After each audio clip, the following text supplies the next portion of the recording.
Hello and welcome. First, let's get some stuff out of the way. My name is pronounced Clea, like Princess Leia, but with a C in front. And my last name is Annecchiarico. I was born and raised in Italy, and my accent is a mix of all the places I've lived in during my life, and that's 7 different countries across 3 continents. Now that that's covered, I want to tell you what I believe in. I believe in taking responsibility for my life. I don't believe in blaming others and in looking outside of myself to find answers.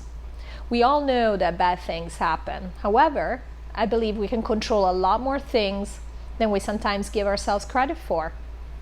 We may not have the power to change all our circumstances at once, but we can start by changing something. And the beauty of life is that once you start making a change, the universe supports you and things start happening out of their own volition. It's almost as if your initial input creates a small crack in the dam, and then the pressure of the water takes care of the rest until eventually the dam collapses. For example, I read about this man, Wes Watson, who is an ex-convict who could have been down on himself, given up on life, blamed the world, etc. Instead, he reinvented himself and now is a sought-after fitness guru with a big following. Change perspective and the world changes. Control what you can. I've personally gone through several challenging experiences in life. I wrote about them in my memoir, Untamed and Free, which almost reads like a work of fiction because, how shall I put it? I've had an unusual life. To give you an idea, the day of my 15th wedding anniversary, I discovered that my husband had been cheating on me with prostitutes since before our wedding. We were living in Thailand at the time, and I was 3 months pregnant with our first child. When I found out, I left him and came back to the US.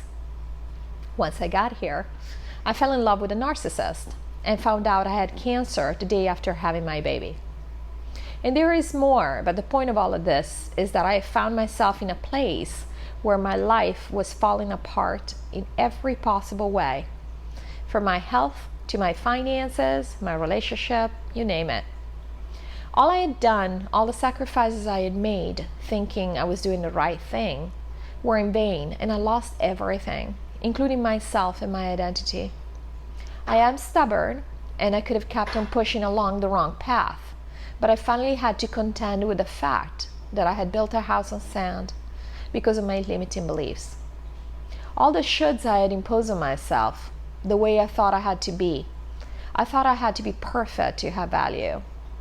I've had many successes in life, including living a life of luxury and jet setting. But it was never enough. I was always pushing myself until I couldn't push any harder, and had to accept that perhaps what I had been doing was wrong. From marrying for the wrong reasons, to not following my dreams, to generally being nice to keep the peace. So I had to make a choice. I could keep resisting, which was exhausting, or I could let it all burn to the ground. I chose to let it burn, because fire purifies. It wasn't easy, but I became a new person, rising up from the ashes like a phoenix. I found new meaning in life, and I discovered what I'm here to do. I've learned many lessons from going through all of that, and I will talk about them in future videos. But there is something I want to bring up now. It is only by facing our darkness that we can discover our true potential. So thank you for being here. Much love to you, and see you in the next video.